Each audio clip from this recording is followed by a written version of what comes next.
boye na kwea na bodelio koti kangate oseza na koma koni mananga yo ekobota suluba muma koni malanga Yesu ekobota nde misala nasengisi makasi opesaka na Yosefu Matina likolo mama yo oye mbatiki kembwa elase mbatiki kembwa elase yawe opesa mabomo amatile kulusu yawe akutino kolanga siye baba we amatina likolo mama haleluya oye mbatiki kembwa elase mbatiki kembwa elase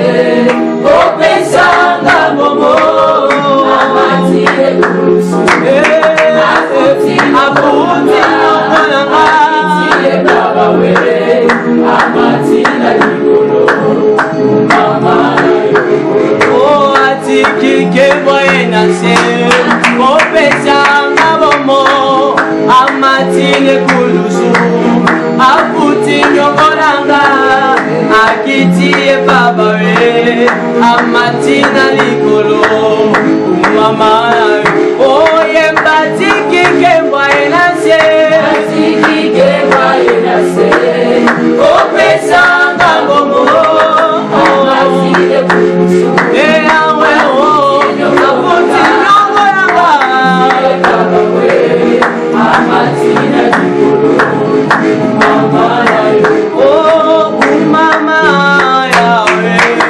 mama oh mama yawe mama oh mama zambe na lola mama oh mama zambe na onje mama oye lelo kokumisa yo mama isoto yelelo koneto la yo papa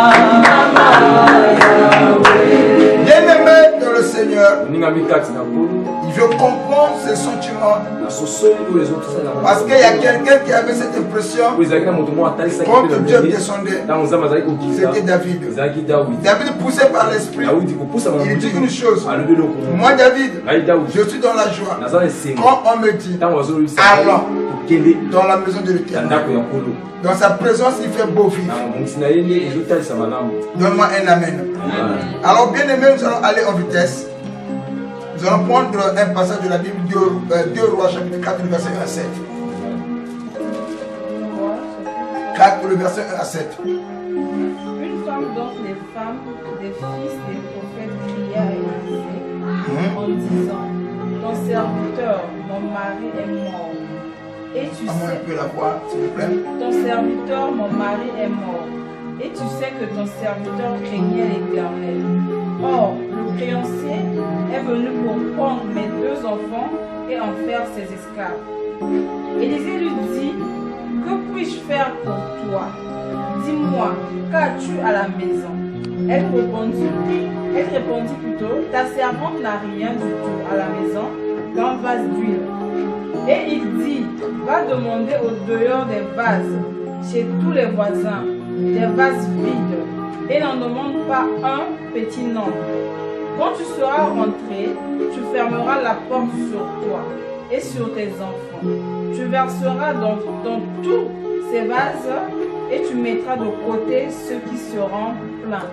Amen. Écoutez, bien aimé, nous parlons le titre ou le sous-thème de ce que nous allons développer. La sanctification n'annule pas les combats. Oh, je n'entends pas vos amens. La sanctification n'annule pas les combats. Certains pensaient Certains pensaient en priant, il va mener une vie paisible. Certains croyaient s'il abandonnait le péché, il abandonne tout ce qui est du monde, il va mener une vie tranquille. Je suis désolé. Moi, j'aimerais te dire, quand tu étais dans le monde, tu avais moins de combats. Maintenant que tu as accepté Christ comme Seigneur et Sauveur, le monde voit se lever contre toi. Parce que la Bible me dit déjà, ceux qui veulent vivre plus ce monde en Jésus-Christ, ils seront persécutés.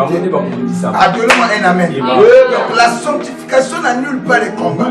Et Jésus a jeûné pendant 40 jours et 40 nuits. Satan n'a pas eu peur que cet homme est rempli du Saint-Esprit.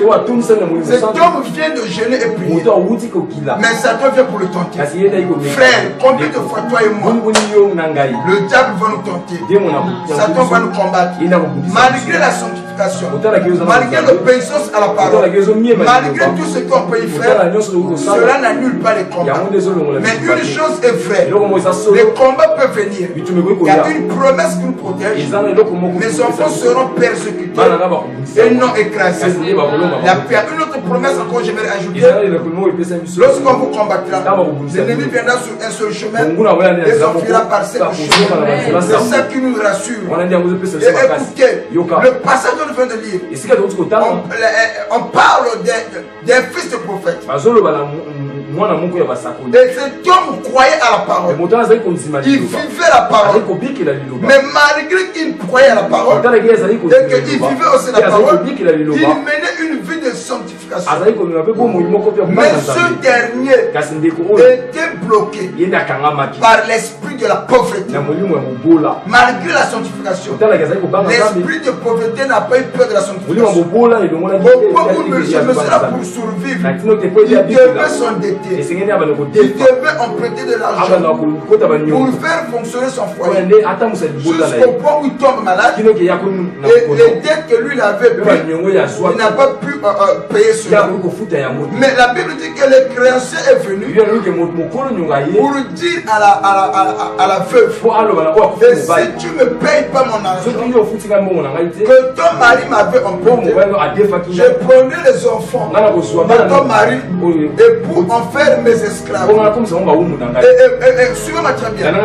Cet homme avait une famille, mais la famille n'a pas pu régler la situation de ce frère. La famille n'a pas pu résoudre la situation du frère. Il y a certaines choses dans la vie que la famille ne peut pas résoudre. Il y a certaines choses dans la vie que la famille ne peut pas te donner. Seul Dieu peut te donner. Alors lorsque la femme a regardé, j'étais ici avec mon mari. La famille était toujours là. Mais on pleurait, on gémissait. La famille ne nous a pas aidés. Maintenant que mon mari est parti, je dois aller voir son père spirituel. Écoutez-moi bien. Lorsque la femme arrive au point de l'homme de Dieu, au point du prophète, il dit que mon mari, ton serviteur, est mort. Tu sais que mon mari craignait Dieu. Donc on sait que la conduite du frère était reconnue dans le milieu pastoral, dans le milieu religieux. Les gens savaient que ce monsieur-là vivait bien. C'était un frère honnête. Malgré la sanctification, cela n'a pas annulé le combat. Frère, laissez-moi te dire, méditer la parole, lire la parole, cela n'annule pas les combats. Ce n'est pas parce que tu pries, tu es pasteur que ça donne pas. Non, Satan attaque même les enfants de Dieu. Et écoutez, même la délivrance, laissez-moi te choquer un peu. La délivrance n'est pas venue pour les païens, mais c'est plutôt pour les enfants de Dieu. Est-ce que vous le croyez? Voilà pourquoi Christ a dit à cette femme cananéenne, il n'est pas bien de prendre la nourriture des enfants et de les donner aux petits chiens. Mais quelle était la nourriture des enfants que Christ faisait allusion? C'était la délivrance. C'est pas bien de prendre la délivrance et de les donner aux païens. Voilà pourquoi les gens qui doivent recevoir la délivrance, ce n'est pas des païens, mais plutôt ce sont nous les enfants de Dieu. Mais le créancier est venu pour prendre de 2 enfants du monsieur. Pour faire de ses enfants et ses esclaves. La femme a crié à l'homme de Dieu. L'erreur que l'homme avait fait de son vivant. Il priait, il était à côté d'un homme bon. Il n'a jamais donné sa requête à l'homme de Dieu. Dit que l'homme de Dieu, moi je vis mal, je suis coincé dans tel domaine. C'est l'erreur que beaucoup de gens font aujourd'hui. Tu es à côté d'un leader, mais tu as les situations, tu ne veux pas parler au leader, tu le gardes pour toi. Le tout n'est pas spirituel. Il y a certaines choses que tu dois parler. Ah papa, regarde-moi, ça ne marche pas. J'ai tel problème, j'ai telle situation. Cet homme ne l'a jamais fait. À quel moment sa femme l'a fait? C'est quand le monsieur est parti dans la gloire. N'oubliez pas, même Dieu dit, demandez et l'on vous donnera. On donne à celui qui demande. Mais toi tu ne demandes pas. Comment on peut te donner? La sanctification ou la prière ne dit pas qu'il ne faut pas. C'est vrai. Il faut vivre dans la discrétion. Mais il y a des gens avec qui tu ne peux pas dire. Il y a certaines personnes, quand tu es en face de Dieu, tu dois t'ouvrir. Auprès de ton berger, tu dois t'ouvrir. Ça, c'est un conseil que je donne aux enfants. Et cet homme ne l'avait pas fait. Mais lorsque sa femme le fait, malheureusement, le monsieur n'était plus là. Et écoutez ce qui se passe. J'aimerais chuter. Mais l'homme de Dieu lui dit, si Dieu ne te sauve pas, avec pourquoi te sauverai-je? Écoutez, et quand il finit de dire ça, l'homme de Dieu revient sur ses mots. Il dit, qu'as-tu à la maison? La dame répond, un poignet d'huile, c'est tout ce que j'ai. Il lui dit, va, demande des vases vides chez tes voisins, demande un gros nombre, et tu fermeras la porte sur toi et sur tes enfants, et tu commenceras à verser l'huile dans les vases vides. Mais le monsieur, quand il était vivant, lui il était tout dans la maison. Alors il se peut que s'il avait vu l'homme de Dieu avant, l'homme de Dieu allait faire quelque chose. Parce que lorsque l'homme de Dieu vient, il n'a pas pris l'argent pour donner à la femme. C'est seulement ce qu'ils avaient dans leur maison que eux ignoraient, que eux ils considéraient pas, que eux ils négligeaient. C'est avec le peu là que Dieu a commencé à nous dire. Écoutez-moi bien, toi qui m'écoutes, si Dieu veut te bénir, il ne va pas utiliser quelque chose d'extérieur. Dieu va utiliser quelque chose qui se trouve en toi. La capacité que tu as, les relations que tu as, la force que tu as, le don que tu as, les potentiels que tu as. C'est avec ça que Dieu va utiliser pour t'élever. Voilà pourquoi aujourd'hui, je déclare que Dieu, dans cette année 2022, il peut utiliser la capacité que se trouve en toi. Si tu es d'accord, donne-moi une amène sur la grâce. Et c'est cette capacité que Dieu a utilisée pour que le miracle soit possible. Et lorsque la femme a commencé à verser l'huile, la Bible dit qu'il y a eu une multiplication. Au point où elle est devenue grossiste. Et elle a commencé à vendre et payer le dette. Et le reste, ça l'a permis de vivre avec les enfants. Écoutez bien aimé, ne néglige pas le faible commencement. Dieu s'il veut te bénir, il va utiliser ce que tu fais comme métier. Si Dieu veut t'élever, il va utiliser le potentiel que c'est tout. Tu peux être une bonne chose. La prière n'annule pas les combats. La prière n'annule pas les difficultés. Les combats viendront. Mais une chose est vraie. Le leader, c'est toi. Le géant de ta famille, c'est toi. Malgré le combat, tu es imbattable. Tu es invincible. Si tu le crois, donne-moi une amène sur ta grâce. Nous allons faire la prière. Il y a beaucoup de gens qui sont découragés. Ils ne croient plus à la parole à cause du combat. Et ils croyaient qu'en priant, même Christ a dit, je ne suis pas venu apporter la paix, mais plutôt l'épée. C'est ça le message que nous avons. Être chrétien, ce n'est pas une vie facile. C'est une vie de combat. Voir la parole, ce n'est pas la facilité. C'est que nous avons déclaré la guerre à Satan et tout son armée. Ce n'est que normal. Notre condition, nos combats, nos problèmes ne sont pas petits. Parce que Satan veut à tout prix nous détruire notre foi. Mais toi tu m'as écouté. Quel que soit ce que tu endures, ce que tu traverses, ne renonce pas à la foi. Alors le moment où on va chanter, et recommence encore. Si tu avais renoncé à la parole, revient maintenant. Écoutez cela. Ngaina kobila liloba na yo yawe kwete na nzela na yango nde ngaina zwi kimia ya solo oyo mokile koluka kati na liloba na yo yawe nde nazwi kimia ya solo Molimo santo Kambanga Molimo santo Yonde Nisunginanga Yawe Tangi Sangara Nzela ya Sembo Koete Ngaina Mona Kembo Yo Bongisi Kona Basantu Moyo bongisi pona babulami molimo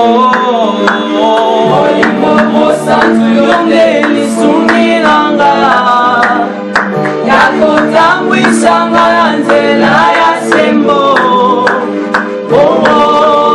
koete ngai namona embo oyo bongisi pona basantu embo oyo bongisi pona babulami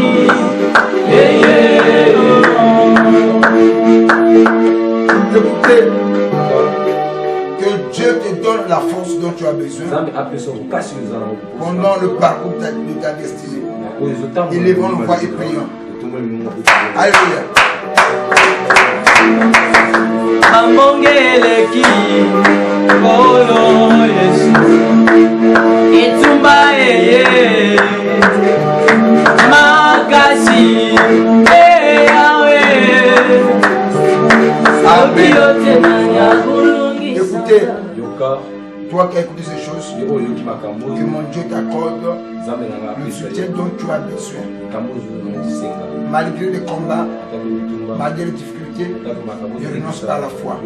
Si tu n'as pas été encore abonné dans notre chaîne, tu peux t'abonner. Pour tous les besoins spirituels, conseils spirituels, tu peux nous contacter par ce numéro sur le bas de notre vidéo. Que mon Dieu vous bénisse.